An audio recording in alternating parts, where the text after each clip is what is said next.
Hi everyone. It's been a minute.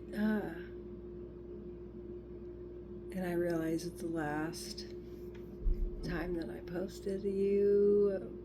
I was crying. So the clouds have lifted in that regard. And I no longer want to move back into that space. I'm no longer triggering myself. I'm not reaching out. I think I know better by now. Every time I did, I would get a shock, like a jolt of adrenaline. And I think I know better. I know better. A friend of mine tells me I know more than I think I do when I say, I don't know. And I really value that because that's usually the case. We know more than we think we do. And I suppose what I want to talk about is the weight of the decision when we know better and we still go back. Somebody commented, and it's interesting, it's the first comment on any of my videos, and they had some observations which were interesting and ended with, don't be so hard on yourself. And I think about that, and I don't think I'm being hard on myself, but I am learning to trust myself enough to make the decision I know is appropriate for me, for what I want. Most people don't say to themselves, oh yeah, I want so-and-so to keep disrespecting me, or I like being treated this way, like I don't matter, or whatever the behavior is. We've all had a moment where we've been treated in a way that we did not like and was not kind. And if you're like me, your reaction was often to not react at all.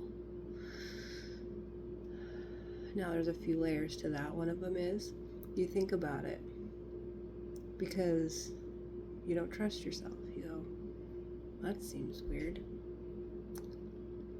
I didn't like that. Why did, and there's a level of not having a clear enough channel to our own feeling of, well, that was rude or inconsiderate, or they just pushed me and pressured me, or even if it's something good, I don't know. I'm not going to tell the whole story, but I remember someone I was dating, my last partner, pressuring me to get a library card for my son, and it happened to be a day that he was watching my son for me so that I could do a few errands. And if you don't know, I homeschool my son and or unschool him. He doesn't go to daycare or anything else. He's only ever with friends or family. So this was an opportunity for me to not just sit and twiddle my thumbs, but to do some errands and do them by myself.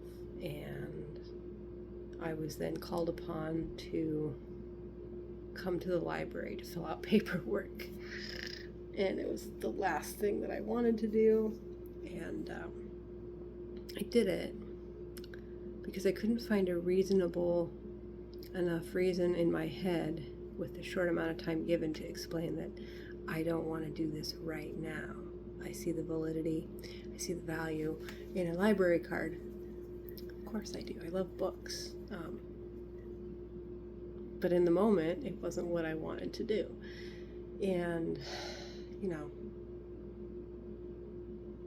learning that, because it is an ability to know what we're thinking and feeling, to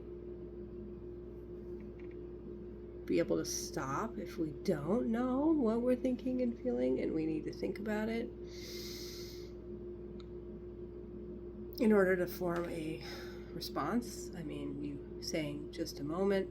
Now, in this dynamic, there was an added level of time pressure because this person had some mental health issues that led them to really kind of scrutinize and follow every moment because they had a highly suspicious nature. And I say mental illness because it was, I would say, pathological. They were not in control of it, and there wasn't any logic in the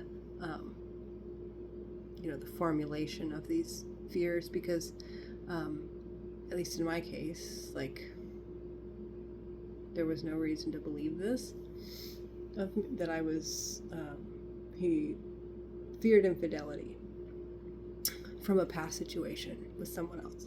And so in that moment, I wasn't going to say, well, just a minute. Oh yeah, I'll be right there.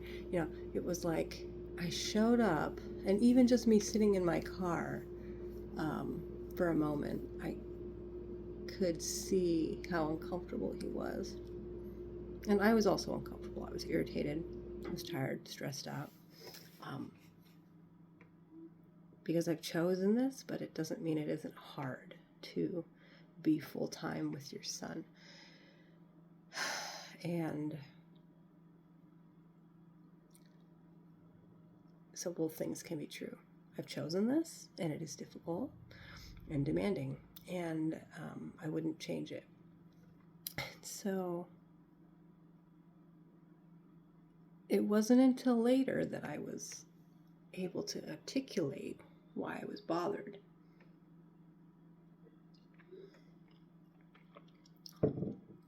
Because of the pressure.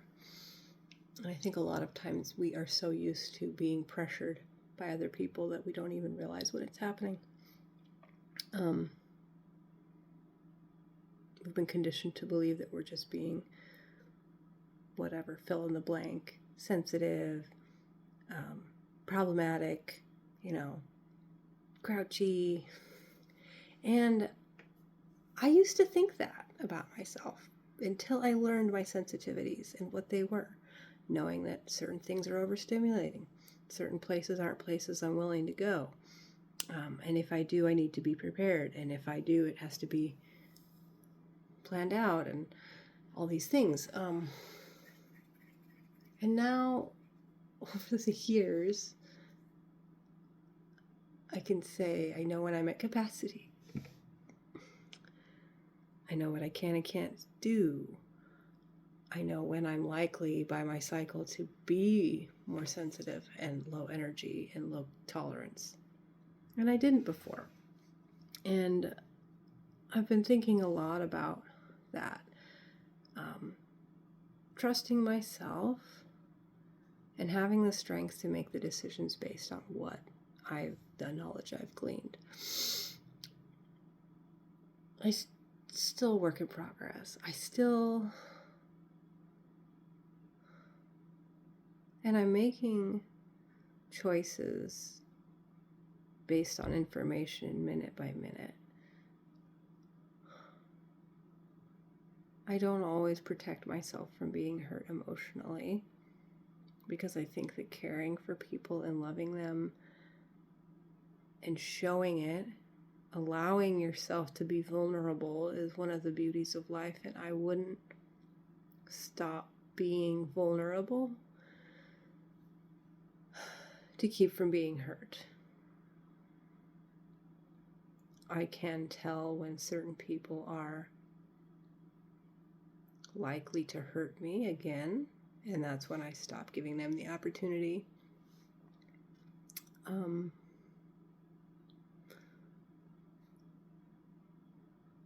But I also have realized in a real way that there's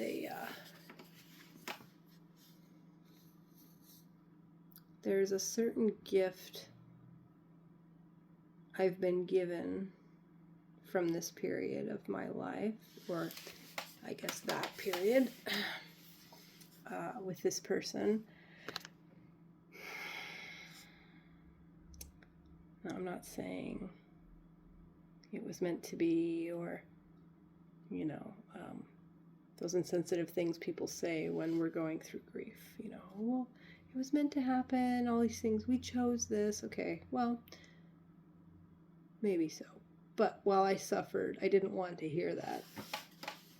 But what I finally learned over time was how to not suffer anymore by getting out of it. Did I go through the loop more times than most people would have, from the outside? Well, why does she keep doing it?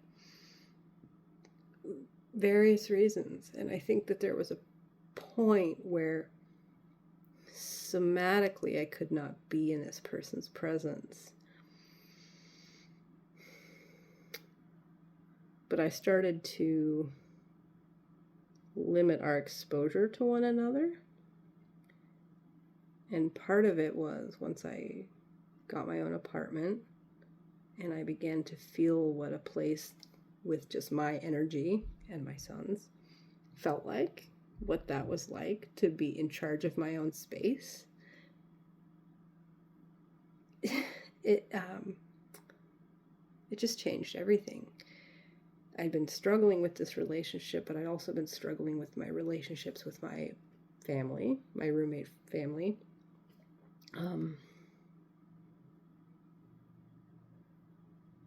And I was just ready to be done. And it was interesting because when I first moved, I was not with him. We got back together and he apologized for breaking up with me or whatever, by moving me. As that was what his professional career had been when we met. And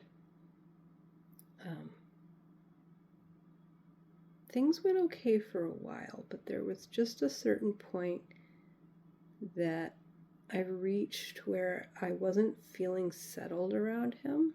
I had realized that I couldn't relax around him. And I thought at first it was the new apartment, and then just slowly I started to believe and be able to accept. I accepted it, came to believe it, and acted on that. So I was limiting the time I wanted to see him. I think, in some denial about that. I didn't want to see him anymore because there was a level of familiarity. I had I can only really call it lustful. We had a lustful connection. But even that began to feel uneasy. And I think our last encounter was very disconnected. And I had told him I didn't feel good about it. And we talked about it, and he gave me static about it. And when I had him over the next time, I think I was hoping, I don't know, I don't actually know. I think I was hoping that he would have offered some tenderness, or maybe some kind of, well, I would like to be intimate with you in some way. And maybe I would have changed my mind about having sex. But anyway.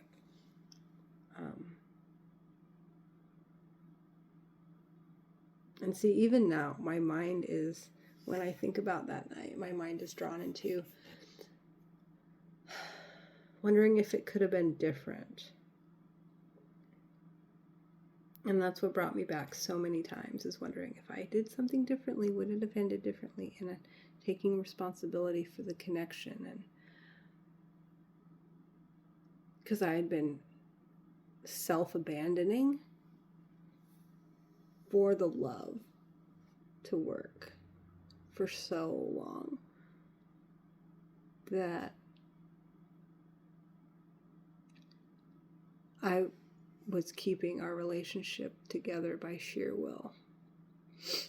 And it's amazing how much energy I put into that, because now I feel so much lighter and I have all of my energy back, though I have found another interest. It is not a full-blown relationship as yet. That's another story for another day. It's a lot of qualities that I admire, and I have a lot of feelings. I definitely have attraction and positive feelings for this person. But neither of us are ready for something more. I think I would probably do it even though I'm not ready. And so I am grateful that he's put up a boundary around that. And I don't know if it will change. But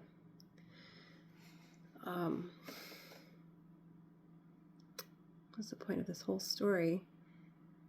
Is if you fall back on people pleasing or discounting your intuition, don't be hard on yourself.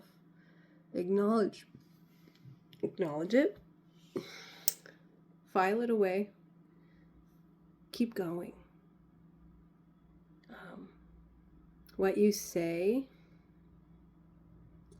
give yourself opportunities. I used to do this thing when I was driving. I would get, there's always multiple ways the same place, and I would sometimes just out of the blue think, I'm going to go this way instead of that way. And, other times I would think I should go that way, and I would question myself in a split second. Why should I go that way? I prefer this way. Well, go that way, and there's something going on, a road work or an accident. And, this thing, slowdowns, and just acknowledge it. It's a game you can play with yourself. It's a play-by-play. I think that Spirit offers us guidance, but learning to listen is a lifelong journey. And you can only control your own behavior. You can't control other people. And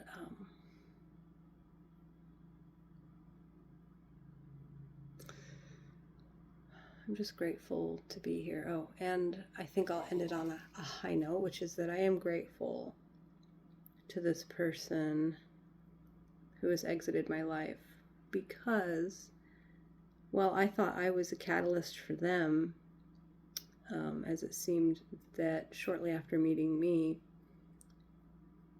one thing led to another, and he was in a dark night of the soul.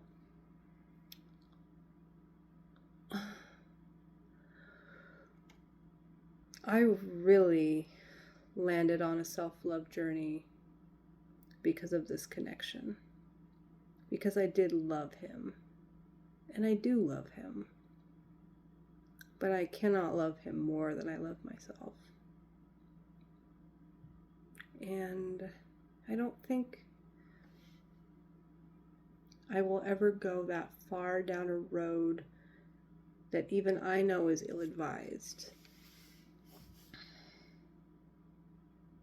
Never again.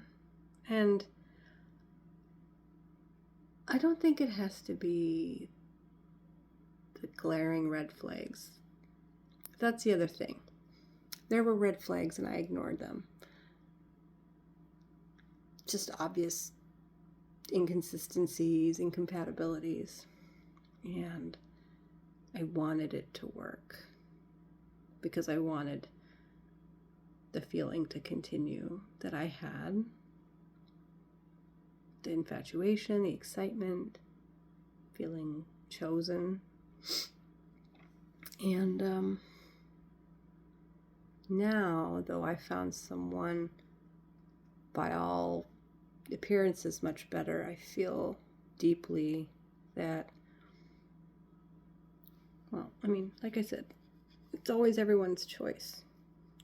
This person may never choose to be mine. They may never be vulnerable with me. But that's something that I definitely need. And if someone struggles with, an avoidant personality type and they're working on it, excuse me, which this person seems to be, or by all intents and purposes seems to be,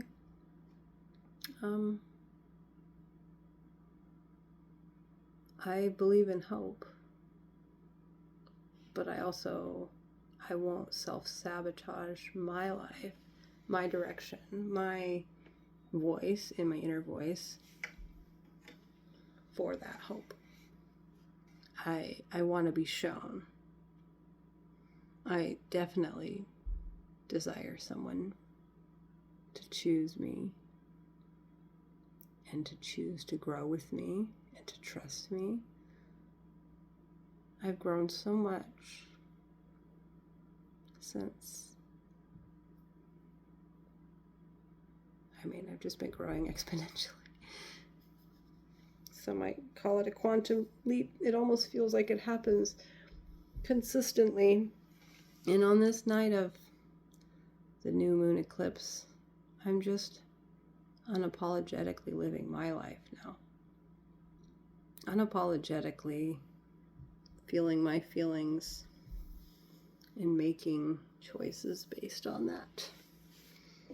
And I'm not going back. I'm never going back.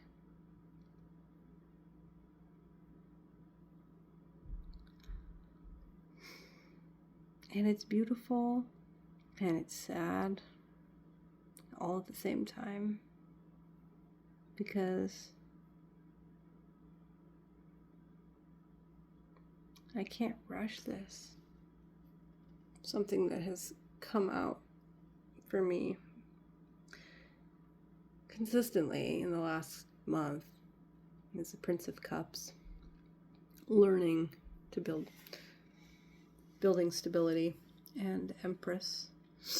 And yesterday I pulled out of 6 cards all 4 queens.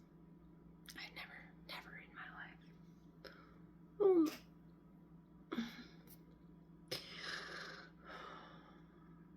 What does it mean? I don't know. But I know that I'm tired.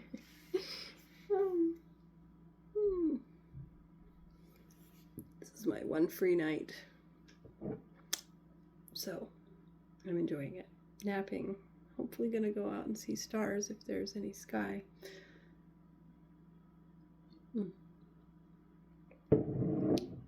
But even if I don't see the stars, I know that they're there. Okay.